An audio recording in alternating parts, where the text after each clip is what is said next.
First of all, one of the first things I did was take the SWIB board. Y'all remember the SWIB board? Some of you may be members of that. 42 members of the SWIB board. Now, I was honored to represent a lot of corporations and a lot of boards. And I knew a 42-member board was dysfunctional. So I can tell you, I have a 52-member board at the Senate, so whatever. And the other guy's got 122, so he's double trouble what I got. So we shrunk the SWIB board and started what Courtney runs today, and that has been exceptionally successful. First was to get the structure, as the governor mentioned, but second to get the right people, and we got the right people. So now we're progressing, and I'm honored to do that. And what I want to talk to you about today are the business matters that we're discussing in the Senate that affect each one of you.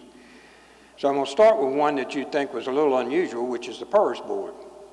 Now, the PERS committee, as you know, for dozens of years since Haley Barbour, PERS was not functioning. We were upside down. We were losing money. So as we lost money and lost money and lost money, we were bleeding $1.2 billion a year, $1.2 billion.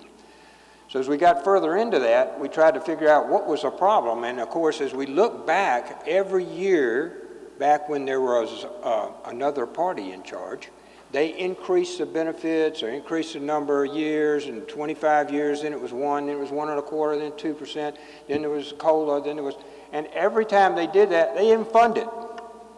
They didn't fund it. So it left us with a $1.2 billion hole a year. It also left us with about a 50% funding. So when they took the actuarial numbers, they raised down the assumption rate to 7%, and we looked horrible. We just looked horrible. So the PERS committee and the board, I have to compliment them.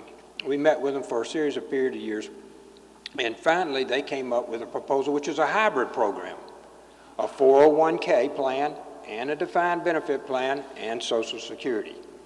Very competitive with each one of you and each one of your companies. Starting March the 1st, that's what's coming in.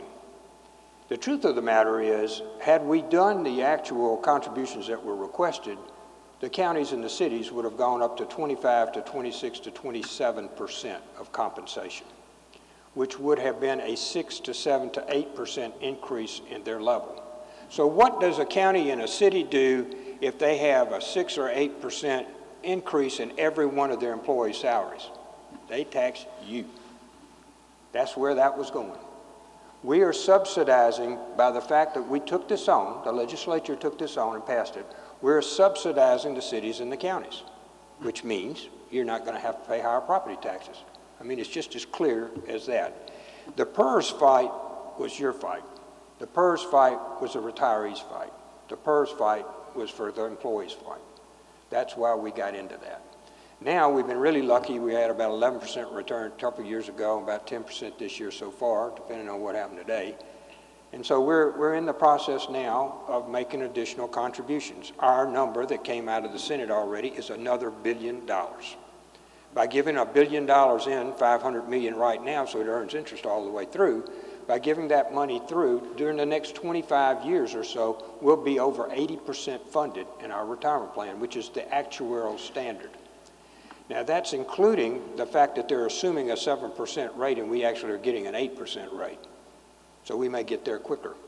But the fact that the legislature took on what was really an electric vehicle, I mean, nobody would touch that. Governor Barbour tried to do it, and he had Mayor Slogel, y'all may know him from Gulfport. Great people took on this problem. The legislature this year, the Senate and the House, took it on and fixed it. So with this year, we're going to put in an additional $1 billion into the state retirement plan, and it will be funded. So those of you who have grandchildren, as I do, I have 8 of them, those of you who have grandchildren, when they're out in the workforce about 20 years from now, guess what? They're not going to have to pay 19.5% anymore for their retirement. So all the cities and counties will get a huge bonus out 20 years from now. That's when you start thinking about the future, just like you do. How long is that piece of equipment going to last? How long do we have to subsidize this? We won't have to subsidize it that long because we're taking the things right now to make sure that our kids, our children and our grandchildren don't have to pay that.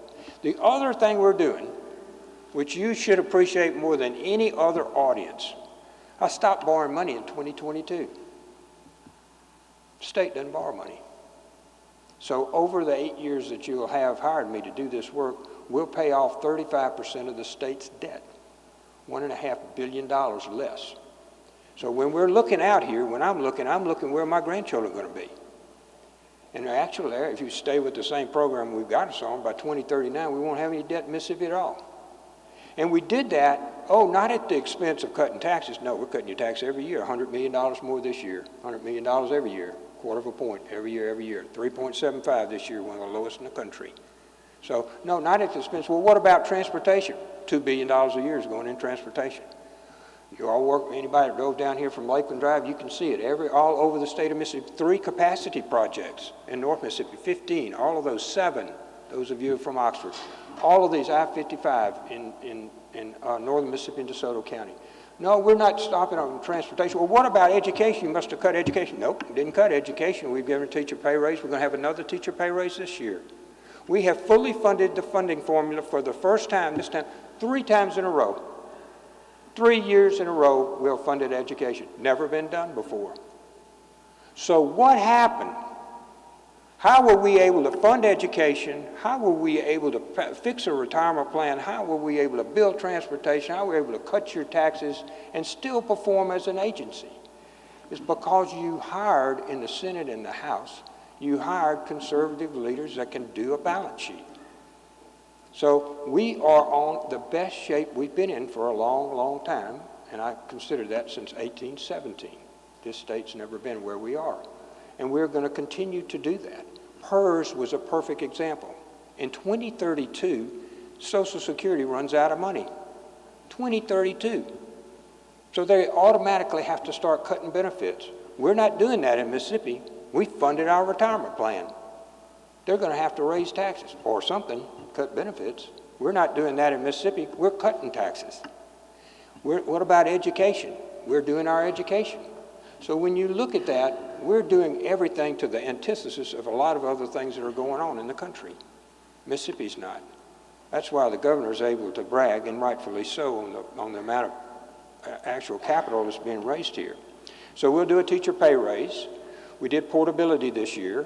From the Senate's already passed our portability, where a district can't hold back a young man or a student if the student gets accepted to another public institution.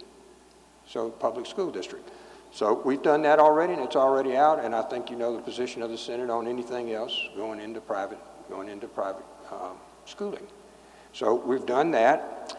We're also doing a bill you'll see coming out this year on retired teachers. We're bringing our retired teachers back. There was a problem in having to pay their retirement benefit back, and they had to have a break in service, some complicated stuff, but in the end, we're going to be able to bring our retired teachers back to Mississippi. So we also are going to do a couple of things, and one of them I'm going to ask you. We got this third grade reading gate. Great. Phil Bryant, the others, long ago, before Tate and I were running this, they got into the position of having the third grade reading gate. Oh, everything was going to collapse, the world was going to come to an end, and this was horrible. Well, guess what? It didn't. And in fact, we went from 49th to 16th with the third grade reading gate. If you look at the numbers, we start a steady slide from there to the 8th grade. So this year, you will see bills coming out of the Senate to actually educate both from math and reading individual students after the third grade. We need to get them out to the 8th grade without a slide in their capabilities. We were testing 16th in the country, and we went to like 40th in the country by the time we got to the 8th grade. So we need to address those. Financial literacy will be a part of that, and something called upskill. You'll see a bill pass this next Thursday on upskill. Upskill means that anybody that is over the age of 24 or so that wants to change their ability to do another skill in our state as we go through the AI and all the other stuff that's happening to y'all. As we go through that process, we want to bring those people up to skill. So what are we going to do? They can go back to community college for free. That's your workforce. We're going to retrain the workforce to come to work for you at no cost, because that's also our economic future. is to have that skill. She was just talking about that, $20 an hour and the minimum amounts and whatnot. We're not satisfied with that. We want you to upskill to something that makes you financially viable. Then the last thing is an unpleasant discussion, so we ought to have it. We have 27% of our kids are chronically absent. Y'all know what 27% is? 1 out of every 4 kids is not coming to school regularly. That's your workforce. Now, I can fund education. I can fund for you to come back to work. I can pay the teachers more. I can do everything. It does no good unless they're sitting in the seats. When you're out, y'all are the leaders in the community. You need to ask, why are my kids not in school? And then you need to find out why they should be in school. Because we're going to do a truancy officer bill this year. We're going to have truancy officers in every school to go out and knock on the door, Mom and Dad, where's little Johnny? What happened to little Johnny? He's not at school. He's not learning. And it's a misdemeanor. I mean, we can fine the mom or the dad or whatever, you know. What does that accomplish? Not much. So if you want to take on a program, if you want to do something for the community and whatnot, I appreciate you putting a sign up at the baseball Little League club. Find that kid. Have him come back to school. That's what you ought to be doing because it's in your community's interest, and guess what? It's in your best financial interest to have that kid in school.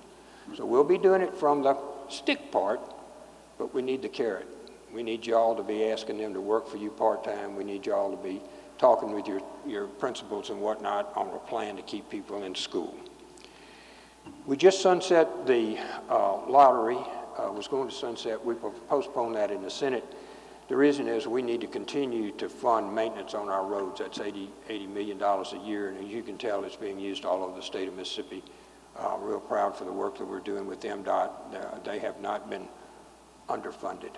And in fact, the ARPA money, the American Rescue Plan money, that doesn't get this year goes to maintenance at MDOT, which will be another $80 to $100 million that'll be devoted to maintenance of roads. That's critical for you to get your products to market and for our people to travel safely in our communities. So that'll be also a very big thing for us to do.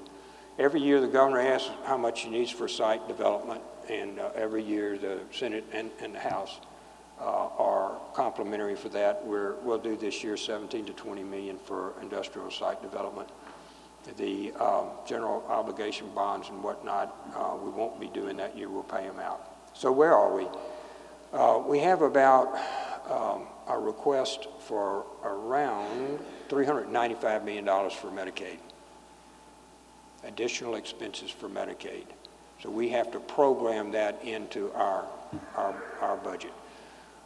In addition to that, we put money in to fix the PERS building, which is PERS liability, which is about $500 million. It'll be $50 billion a year, so it's a recurring revenue loss. So we have that. Our capacity program is about $250 million. That's a one-time charge, but I think capacity is important. If we're building on watching where people go and how they get their products to market, I think that's critical. So we have money, but we're going to spend it on the things that you think are important, which is keeping your workforce healthy, your roads in good shape, and your workforce educated. So with that, we're having really good years. And our Senate leadership team, when I was meeting with them today, you'll see us rolling out more and more. We took care of the National Guard for their health insurance earlier this year. We actually did away with 17 boards and commissions. I will tell you that's not my final number. We have 200 agency boards and commissions we did before. We did away with 17 in the Senate. Hopefully the House will support that. There are others coming. And Senator Tyler McConn is working on which ones those will be and which ones that need to be merged and acquired and really the synergies that come from having an efficient government. We haven't looked at government. Government, y'all, is like kudzu. It just comes up everywhere. You turn around and the thing grew another 2 feet. You know, I can't hardly cut it all off. So the way to stop that is to have an actual discussion about how our government ought to function. What is your core competency? What are you doing? Why are you doing something that's not in your core competency, and can we do it better, faster, cheaper? I want every time that you have to deal with the government, I want it to be a minimum amount of time. That is money for you. They talk about lawyers' time is money. It's money for you to have to touch the government. I don't want you to have to touch it any more than you have to, and I want it to be as quickly as possible. Internet regarded, anything else. Licensing, we'll be looking at that, all kinds of different things. So we'll want to make sure that our government is streamlined just like your local, like your company is. It needs to be the same thing. So we're having a really good year this year so far. We're real honored to have the opportunity to work for y'all. We have such a bright future here. You know, in my mind, you can just feel the momentum in Mississippi. You know, when we did our education part and they started writing about the Mississippi miracle, Mississippi does not have a miracle. I mean, it started with the third grade reading gate, a lot of work by teachers and professors and students and parents and teachers and all the rest of them. We don't really have a miracle. What we have is hard work with thoughtful idea on where we wanted to go out 5 and 10 years from now. So we're realizing those steps as we go forward here. And the only thing we can do now is to do better. And you will see us improve both the structure, the financing, and the decrease in the amount of taxes that you have to pay. All of those are forthcoming. We have a lot of issues we'll be dealing with. The biggest one for you is the chronic absenteeism. The rest, we will assist you on that, but it really has to be a local. Y'all have to determine that in your community, it's not acceptable not to be in school. You have to do that. We can put a penalty in, and we can put truancy officers in and all that other, but unless y'all move the needle, I don't know that it'll help. So, have a great session. Y'all come. Courtney was saying, you know, call me about my cell number is 601-624-3333. I don't think anybody in here doesn't have it. I get regular calls from y'all. Very rarely do you compliment us, but you do give me an opinion. I'm always anxious to hear from y'all. You're always welcome to the Senate. Enjoy, y'all. We've never had it like this. It took a lot of work to get us here. A lot of people worked hard, and we're working hard right now. The future is as bright as it ever been for Mississippi. So keep pitching. We're doing really good. Thank y'all for having me today.